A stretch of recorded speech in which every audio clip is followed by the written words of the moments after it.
2000 ஆண்டுகளுக்கு முன்பு கரை புரண்டு ஓடிய காவிரியின் வேகத்தை அடக்க முடியாமல் தவித்தது சோழ தேசம்.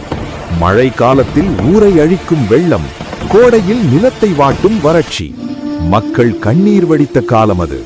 இயற்கையின் சீற்றத்தை யாராலும் அடக்க முடியாது என்றபோது களத்தில் இறங்கினான் ஒரு வீரன். அவன்தான் கரிகால் சோழன். மணல் மேல் அணை நிற்காது என்றவர்களுக்கு தன் அறிவுத்திறனால் சவால் விட்டான்.